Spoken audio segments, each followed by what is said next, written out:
How's it going, guys? My name is Fred and welcome back to Sherlock Holmes, the Devil's Daughter. So, we are midway through the fourth case of the game, Chain Reaction. Basically, it started out, Sherlock and Watson were taking a lovely cab ride through the middle of London somewhere, when all of a sudden, their wonderful day out was ruined by this huge goddamn accident. Basically, like, a scaffolding had fallen down, a lamp shop had blown up, loads of carts had crashed, and there were dead people and horses just everywhere. It really wasn't a very fun time. It turned out the whole thing was caused because someone had electrocuted a puddle in an attempt to kill these two guys who were driving this van. It turns out the two guys in the van had actually been robbing a bank earlier that day. We went down into the sewers and found the bank vault that they had completely cleaned out, and we found where they had been throwing the barrels into the water to get them away to steal the goods. So I'm pretty sure we join Sherlock in the sewers, the increasingly extremely loud sewers. Let's get out of this place. I'm pretty sure we're done down here. So we have arrested 3 suspects from the scene of the crash who I believe are at Scotland Yard. We have to resolve the murder at the square, interrogate the possible suspects, and also examine the belongings of the victims and the suspects. All of that, I'm pretty sure, goes down at Scotland Yard. Let's head on over there. We're going to look at their stuff first, and then interrogate these people. We've got 3 guys, and I'm assuming tons of stuff, because there's all the dead people as well. Hello? Ah, Mr. Holmes, we have a slight problem. What happened? One of the suspects, Mr. Reginald Butcher, has escaped. It was after we asked him to put his belongings in the evidence room. I'm sorry. How did he escape? He hit me in the face. Took me by surprise, you know, otherwise Of course. That's all? Just before he left the yard, he shouted, "Sorry, I'll come back later." Sorry, I'll come back later. He could have said that without punching me. Is Inspector Lestrade here? But no, he will be absent for a couple of days. Can we keep this incident between us? Well, how very weird.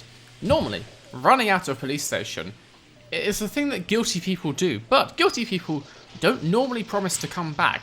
If he does come back, of his own accord, that probably means he's not guilty, but if we have to go and track him down and he's run away, it probably means he had something to do with this whole thing. So, we're looking for a person who set off the electrical device in that flat, which electrocuted the cab with those 2 bank robbers in. Let's first look through all these people's belongings. Oh, we need to remember whose belongings are who. Let's look at our Butcher's stuff first. Is that the guy who just ran away? I believe, yeah, Reginald Butcher is what he said. Let's see what Reginald Butcher had in his pockets. He has a wonderful... This pen is an expensive one, but it isn't new. A wonderful pen or a little letter. Let's rummage through his personal belongings. Dear Mr. Butcher, your repeated absence, which is compounded by your delays with existing workload, simply cannot continue. You are responsible for a number of serious errors that your colleagues have found themselves compelled to rectify. We are sorry for this present situation, as you have always been an exemplary employee. We understand the complication of your personal situation, but if you are unable to correct your behavior in the imminent future, we shall be forced to terminate your employment. The directors, Underground Electric Railways Company of London. That is what it said on the side of the van that the 2 electrocuted people were in. That's very interesting indeed. So he was, or maybe still is, employed by the Underground Electric Railways Company. Very interesting. Reginald Butcher had problems with his job. He did indeed. Let's read the other letter. It might be from the same people. Mr. Butcher, we have the most excellent news for you. Please arrange to visit the hospital as soon as possible so that we may conclude this matter. P.S. Her condition is stationary. Dr. Matthew Smith, Great Ormond Street Hospital, London. Okay, so the previous letter said about his personal situation.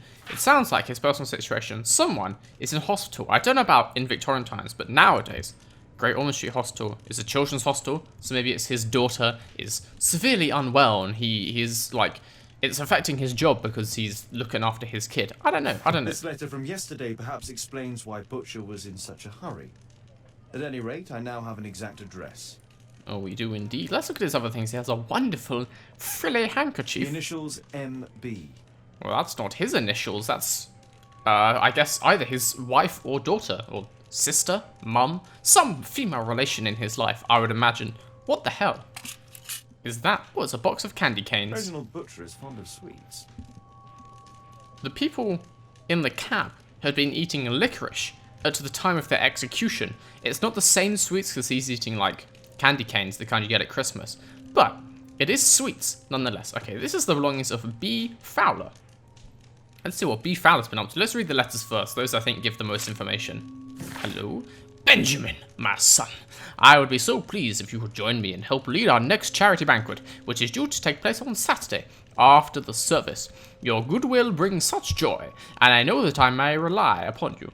I remember how your life began in sin, your feeling rejected and alone in the world, and how you turned to the criminal path. Ooh.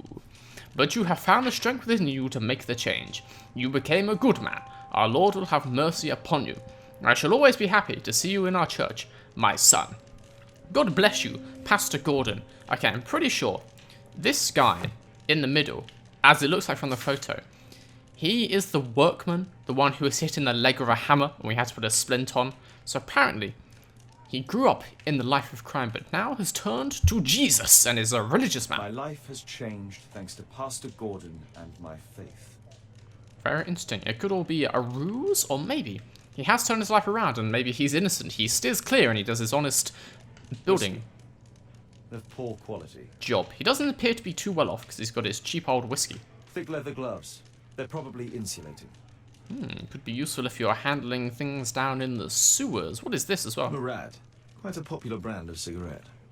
The same brand we found by the barrels in the sewer. We'll keep that in mind. What is in this drawer? T. Garrett, the third person we apprehended. Dear Mr. Garrett, we are obliged to inform you that despite your expropriation, you are still in debt to a considerable sum of money.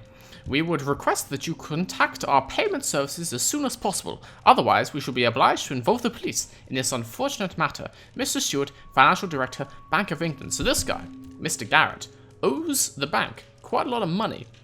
He's in debt. Let's see what else he has. Some string. Electrical wires. Ooh, that's some damning evidence. It looks like all of these people have something which could link them to the case. We shall see. Kyle Weisven? Anyway, he has a German book from about 50 years ago. A book. Karl Heinzen's 1848 Der Mord, with a bookmark. Let's see what he was reading at the time. Open it up, open it up. Ooh. If you have to blow up half a continent and cause a bloodbath to destroy the party of barbarism, you should have no scruples of conscience. Anyone who would not joyously sacrifice his life for the satisfaction of exterminating 1 million barbarians is not a true Republican. Okay, this guy's reading some quite interesting literature, let's say. This terrible passage is apparently appreciated by Garrett. Okay, so apparently Garrett has some kind of problem with barbarians. I don't know what that's referring to. We'll find out later, probably when we interview him. I'm not entirely sure which person is which. We arrested 3 people. There was the builder guy who has a splint on his leg.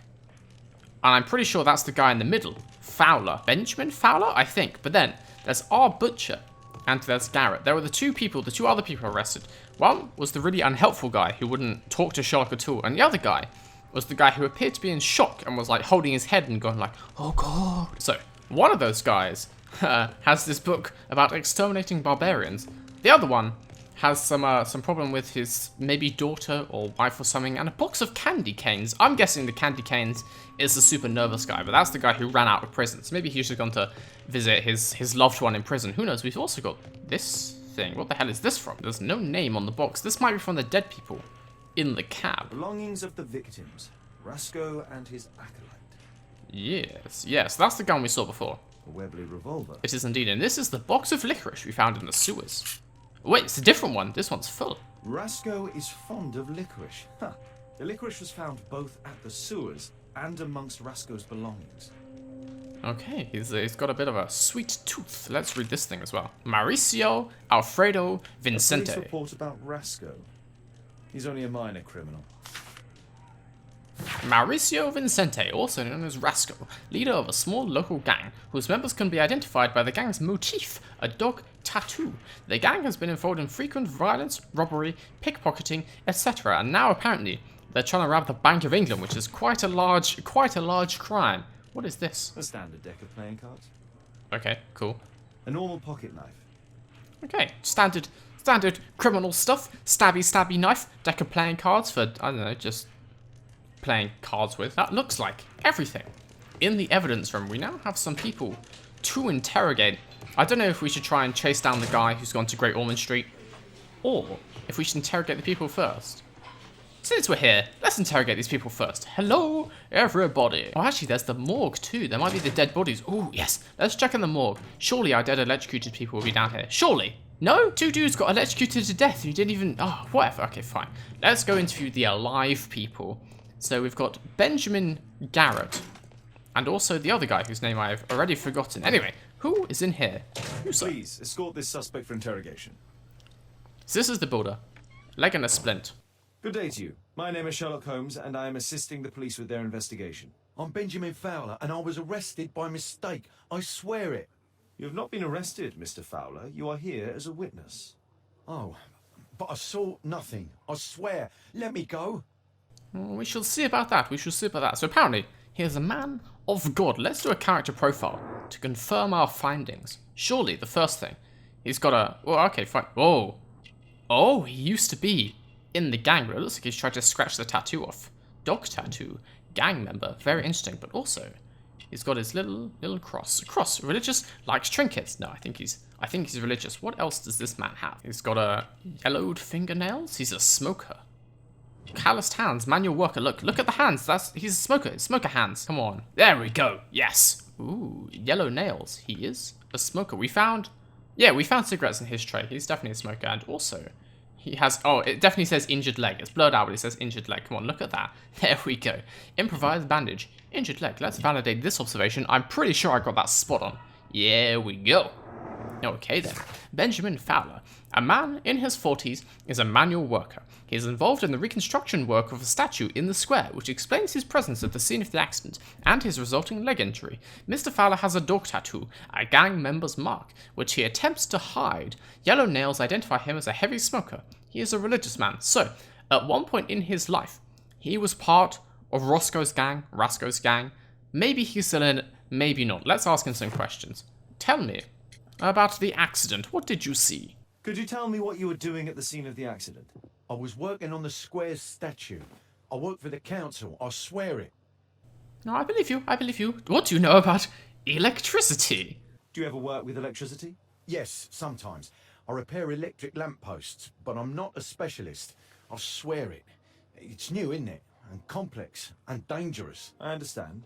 Mr. Holmes, I know you're a great detective and you understand me, so please let me go. I know nothing, I swear. Yes, you swear it, I know. We shall see. Just allow me to do my investigation. If you are innocent, you'll be free to go in no time. Do you have any acquaintance to the victim? Mr. Fowler, does the name Rasco ring any bells with you? First time I ever heard it, I swear. Oh, I don't believe that one little second. What is that tattoo on your neck? But your tattoo resembles his. You are in his gang, are you not? No. It was a long time ago. I already forgot. I swear it. I just picked a few pockets for him when I was a young fellow. But I ain't proud of what I did. All my family, my parents, my brothers, dogs and cats all died when I was a lad. I wouldn't have survived otherwise. I feel inclined to believe him. He seems like an honest man. I don't know. Let's go on the character, the deduction screen. Whoa, we got a load of things here. Okay, let's maybe link Rasco gang tattoo with rebirth. No, with difficult life. Oh, come on. Maybe rebirth with difficult life. There we go. What does that say? Criminal in the past. Benjamin Fowler was a bandit when he was young, but he has since changed his ways. We have no option to say that he's still a bandit, so I guess he is now an innocent church-going man. Let's see what else we can link together. Mr. Fowler's work. Electrocution, yes. So, not a specialist. Benjamin Fowler sometimes works with electricity, but he is not a specialist, and it is doubtful that he would know how to create such a deadly trap. Or, Mr. Fowler's work. Benjamin Fowler has sufficient knowledge to repair electric lampposts, which could have enabled him to create the deadly trap for the cat. The thing in the apartment was a bit more than a lamppost. The lamppost is basically a light bulb on a stick. That thing was like mental and it had all coils and stuff. I'm going to stick with not a specialist for now. I believe he's innocent. But we can change it later. Anarchist. Thomas Garrett is a supporter of the Anarchist Party. Can we link that with... what was the other one? Thomas Garrett owes a large sum of money to the Bank of England. Yes, we can. Okay. Anarchists oppose the state, capitalism, and market relations. But Thomas Garrett is in debt to the bank. So he opposes the bank and is in debt to it, it's like a double whammy. Go and rob it and steal their money and then pay them back with their own money. It's the perfect crime. Well, sort of. Bank's debtor, bank robbery. Ooh, that does link. Robbed bank. The Bank of England was robbed by the Rasco gang. It is the bank where Thomas Garrett has a large debt. Does that make it? It does make a link. A double bubble. Okay, just an anarchist. It's not anarchist ideology to rob a bank. They prefer to destroy, or anarchists and bandits. Thomas Garrett allied himself with the Rasco gang in order to take vengeance on the Bank of England. I think that first one is true. It's just in the anarchist nature to destroy. He doesn't want to rob the bank. He would want to get rid of the bank entirely. I think I'm going to leave this one for now. We can answer that later. Can we link anything else? Ooh, okay, I just linked bank robbery and Rasco gang tattoo. Rasco gang, Benjamin Fowler is connected with the Rasco gang. He has the gang's tattoo, but he has made an attempt to remove it. What does that make? Criminal in the past. Fowler's new life. Benjamin Fowler was once a member of the Rasco gang, but that is now in the past, or always a criminal. Bandits like Benjamin Fowler never change. God damn it, Sherlock. His work for the town might be a cover for his crimes. At the moment, I think that he has turned a new chapter in his life, so I'm going to click that. I'm going to go with my gut instinct. I'm never wrong, maybe. Anyway, we've got a couple more things. Do any of these link? Oh, they do. Electrocution and bank robbery. Evil plan. Someone knew about the bank robbery and managed to kill the members of Rasco's gang immediately afterwards. Yeah, we have to remember. The Rasco gang are robbing a bank, and then someone else came and murdered them. Ooh. Maybe it was Benjamin trying to get revenge on the Rasco gang by murdering them. It could be. If he was in fact a specialist of electricity, Mr. Fowler, he would know to make the thing, and that would be the perfect way to get his revenge on his former gang who've done bad things to him. That could be where this is going. I don't know if there's any more clues that can link bank robbery, electrocution, problems at work. Electrocution, problems at work. Okay, nothing else links. We're done here for now. Let's interview the other person who we still have. I believe his name is Thomas Garrett. This guy who was very unhelpful before. Hopefully, he'll actually cooperate this time. This suspect for interrogation. Hello Good day there. to you, sir. My name is Sherlock Holmes. Thomas Garrett. Why am I here? You are a witness to murder. Of course. Well, it wouldn't be the first time that the police jailed an innocent man in order to close a case. No one has been charged yet. Yet. I feel like this man doesn't like me. Just to start out with, let's do a character investigation. He appears to be ill, which I got from the coughing. Look at his skin, Jesus. Pale face. I'm pretty sure he's ill. He doesn't seem afraid, but he's coughing a lot. I think this dude's got something wrong with him. Okay, let's continue. I think actually, I saw some licorice on his arm. He's got a little thing there, badge. Anarchist symbol, yes, but continue, look. Okay, worn clothes, he is poor, but continue, look. That looks like melted licorice to me. Black sputum. What the fuck? Oh, that's definitely not licorice. I would not eat that if I were you. I guess that's to do with his illness, because he's like coughing onto his sleeve. That's quite disgusting. Okay, what else do we have? His hands. I think it's his hands. Yes. Electrical burn. Works for electricity or domestic injury. Ooh. Ooh, he had a wire. He had a wire in his personal belongings. So I'm going to say works with electricity. Let's validate the observation. Oh, it's correct. It's correct. You've been up to some naughty stuff, Thomas Garrett, haven't you? Thomas Garrett is an aggressive person who wears a symbol of the anarchist. He dislikes the police and most probably all authority. It is obvious that he is poor, as his clothes are old and worn. Mr. Garrett exhibits black sputum through his coughing, which is a symptom of silicosis. Garrett is ill. A specific burn upon his finger reveals that he must work with electricity. That is quite intriguing. Everyone works with electricity. There's new modern fangled technology taking the world by storm. Let's ask him, what did you see? Did you perhaps see anything in particular during or after this disaster? Yes, I saw part of your bourgeoisie burn up and explode. It was spectacular. Why did you remain in the square? Why not seek shelter? Like the rest of the sheep, there were some wounded comrades, workers. I wanted to help them. Jesus Christ, dude, could you just stop for 1 second? Just answer the questions like a normal person. You appear to be quite ill. You have a severe cough. Are you suffering? It's only a cold. Only a cold. Only a cold with all that black crap coming out your mouth. That happens all the time. Tell me the black sputum. Why not be honest with me? You are spitting up black fluid. Ah, well observed. Yes, I have enough coal dust in my lungs to fuel an entire London district. You were a miner then? Since the age of 13, yes. at the Newcastle mines. 15 years of hell. Those were bloody times. But now it's over. I don't want to die in those holes like my father and my brothers did, in order to line the pockets of the rich. I can kind of understand why he would be against authority and the rich and stuff if he was a coal miner and being forced to do that for a long time. Anyway, you work with electricity now. Do you have any electrical knowledge? How do you know about that? You a mind reader? There are electrical wires amongst your belongings. Clever. Yes. I teach electrics to my comrades, since I'm currently without paid work. I'm self-taught, so we're not as dumb as you might think. And I don't want to work for bosses anyway. Interesting. So he works with electricity, but I can't see any reason why he would want to murder a gang. He would, like, murder a gang who was robbing the bank that he owed money to. So I can't see any reason why he would want to do that. Anyway, we've got a couple more things in here. Mr. Garrett's side job. Mr. Garrett's side job. Thomas Garrett teaches electricity as he is unable to find full-time employment. That must link with electrocution. Yes, it does indeed. Okay. Insufficient knowledge. The electrical trap for the technical cab was arranged by a professional. Thomas Garrett would not have had sufficient knowledge. Or sufficient knowledge. As Thomas Garrett teaches electricity, I can't even say his name, teaches electricity, he would have sufficient knowledge to make the trap for the cab. As I said, that thing looked really very professional. We have no idea how good he is with electricity. He just teaches it.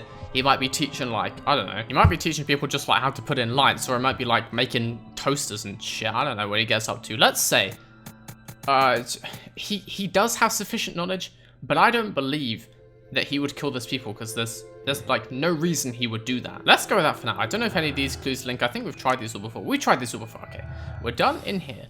We're done interviewing these people, so I believe the next thing to do is to go and try and find the guy who's escaped from the police station. So I guess, I don't know, are we going to Great Ormond Street or are we going down to this guy's house? Oh, Ormond Hospital. Let's take a short little cab ride. Hopefully we can find this guy, because I'm pretty sure Great Ormond Street is a goddamn big hospital. But if there's someone checked in under the name, what was it, Bennett? Hello. Oh, this does definitely seem to be a children's hospital. It's probably like his daughter who's really sick. What is this here? I'm apparently in the children's ward. Okay. You're the one who walked in here, Sherlock. Is there any kind of receptionist? There's literally no one here. They've just allowed me to walk in with all the dying children. Well, they might not be dying, but all the sick children. There's a girl here. I guess that's not what we're looking for, because I can't even talk to them. Hello? Oh God. Are you? Is that the guy? I can't remember. What does this say? Merrill Butcher. Was it? I think his name was Butcher, wasn't it? Okay. 12 years old. Diagnosis. Myelitis. Anyway, remarks. She has a heart, normal, and lungs, pallid. Oh, Jesus. Look, she's got some stuff wrong with her, okay? I'm not a doctor. I don't know what that says, and I definitely don't know what it means. Just tell me, Sherlock. Tell me what you know. Merrill Butcher.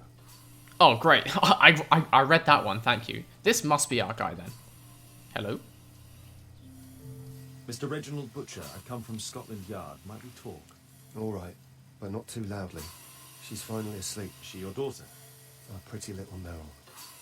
She's very ill. Now look, I'm sorry I ran, but I had to see Dr. Blowberry today and the policeman wouldn't listen. Don't worry, I understand now. Okay, he doesn't seem guilty at the moment. He looks like he's just here for his daughter. Okay, let's see. Bloodshot eyes. Seriously, that's loads of stuff and he doesn't even mention it anyway. He's got a beard? No. Ooh. City and South London Railway. Badge. Railway worker. He works for the Underground Electric Company, the same as the van that those people are electrocuted in, which is very suspicious. Could just be a coincidence? Who knows? Oh, he has a shabby, expensive waistcoat. Was once prosperous or second-hand clothes. I've no idea. Let's leave it for now. We'll come back. He has, ooh, a wedding ring.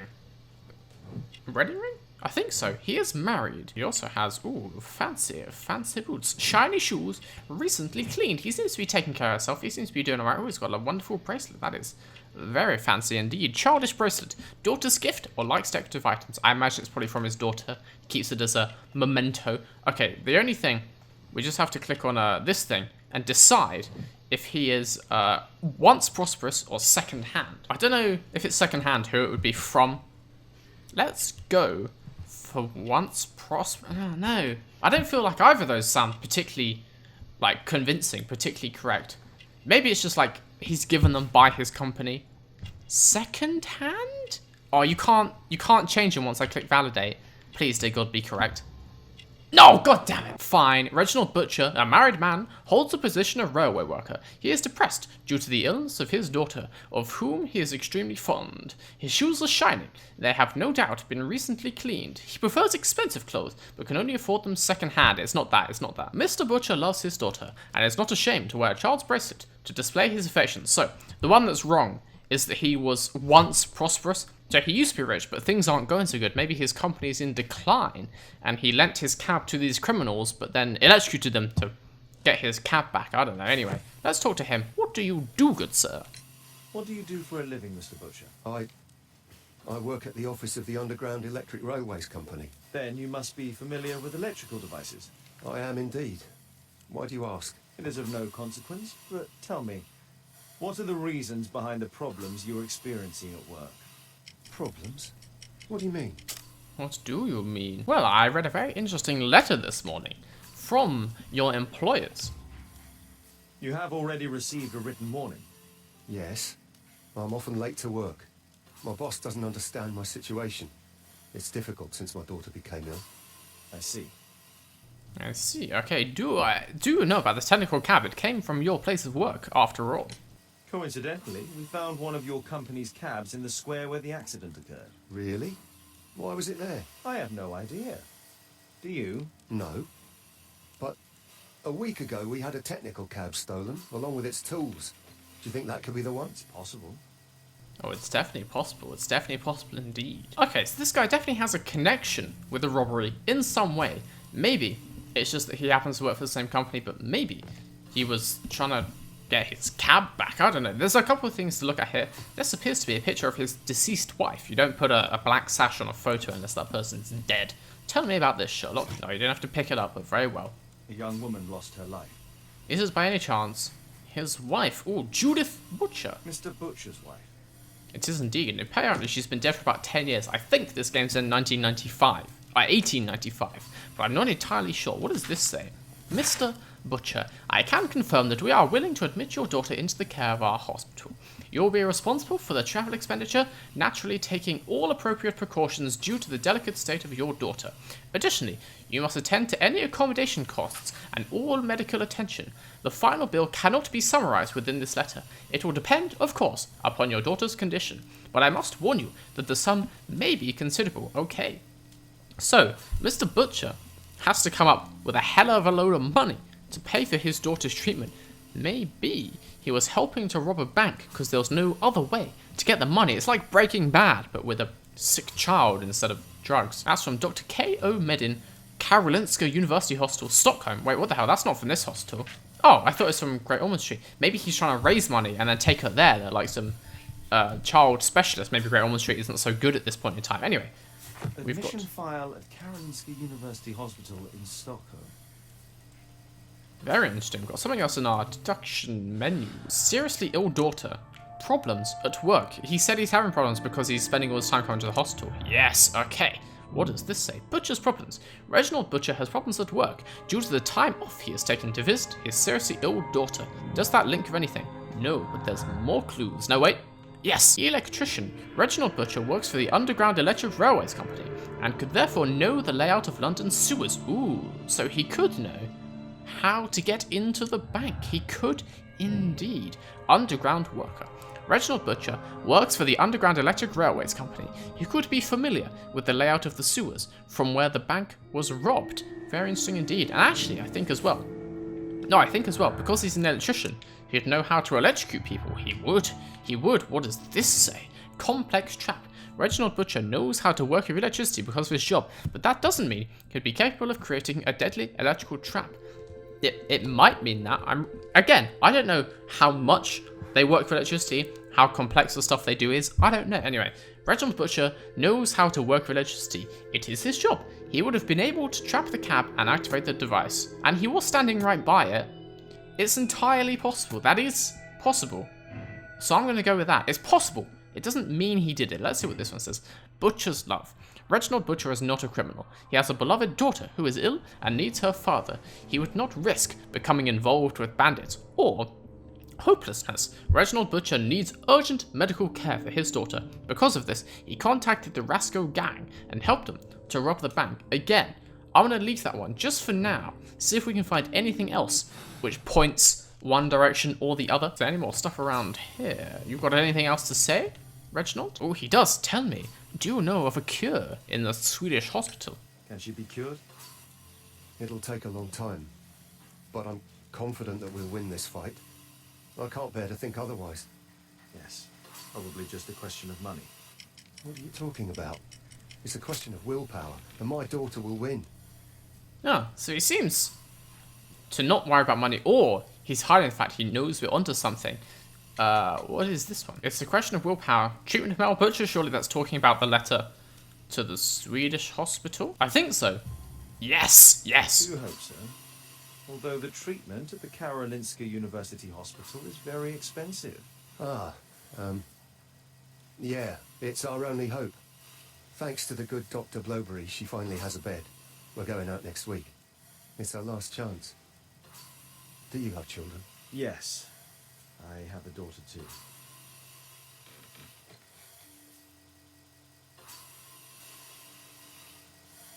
We'd sacrifice our lives for our children, would we not? Yes. Of course, yes. Oh, I think I see where this is going. I think actually he might have done it out of desperation to get the money for his daughter. Where he might have helped rob the bank, but why would he then electrocute them? Maybe he did it so there's no witnesses and then he takes the money for himself. Ooh. Anyway, I don't know if there's some new stuff in the deduction menu. New clues. You have found and utilized all clues in the case. Please proceed to the deduction space and form your conclusions. So if I've done everything, if I've interviewed everyone, then I guess we just need to decide now. Yeah, there's nothing else to do. There's nothing to look up, I'm pretty sure. So I guess we just have to make our decision. As sad as it is, it does seem like that Reginald Butcher is the man responsible. Let's do this one first, the anarchist. It is not the anarchist ideology to rob a bank. They prefer to destroy. I think that is true, so I'm going to click that. Wait, no, click that. See what that says. Does that link to anything? No. Okay, now let's do this one. Butcher's love. Reginald Butcher is not a criminal. He has a beloved daughter who is ill and needs her father. He would not risk becoming involved with bandits. It seems actually he might risk it. He did say he would do anything. He would risk his life. So maybe hopelessness has driven him into this criminal underworld. And what does that say? Mr. Butcher is a murderer. It explains why he would rob a bank, but why would he electrocute them? What does this say? Reginald Butcher helped the Rasco gang to rob the bank and then killed them for the money. I'm going to be very sad if that's the case, but that seems like the most logical explanation I have to say. Okay, condemn Reginald Butcher. Reginald Butcher is a dangerous criminal who not only robbed the bank, but also killed all his accomplices. He must be imprisoned. As sad as it is, you can't let someone off just because they have an ill daughter, or Reginald Butcher's daughter is seriously ill. Because of this, he felt forced to rob the bank before killing his accomplices, in order to take the money necessary for the treatment. Let him go, that he might save his daughter's life. If he has the money already, his daughter might still be fine. Oh no, I feel really bad for clicking it, but like, the law doesn't stop applying just because your daughter's ill. So we're going to have to click A, condemn Reginald Butcher. If it's wrong, I want to come back and find out the correct conclusion, but let's try this for now. Please, no. Confirm your moral choice. Oh, God. Oh, I'm sorry, Reginald, but the law's the law. Mr. Holmes? Mr. Butcher, say goodbye to your daughter. We are arresting you for robbery and murder. What? You can't do that. What happened to my girl? You should have thought about that. You monster. Even if it were true, what would a bank's money be worth against the life of a child? I love you, Meryl. Murder is never proof of love. Now please, come with us. Oh, damn. I feel bad now, but actually, I do feel like that was correct. Let's see, is that correct? It is. God damn it. Well, we got it right, but it doesn't mean I feel good about it. God damn it. Well, anyway, that was the 4th case of the game, Chain Reaction. That was quite a short case. Both of these episodes have been pretty damn quick, but I guess I'm getting better at this detective stuff. I'm sleuthing out them clues. But yeah, that means we only have one more case in the game, but I'm pretty sure there's going to be a final case, a final murder or something to solve, but also there's going to be something else happens with Alice and with Kate. There definitely is going to be a conclusion to that story as well. So check back soon, where we shall be playing the final case of Sherlock Holmes, the Devil's Daughter. But until then, I've been Vader. Hope you guys enjoyed this, and I'll see you guys later.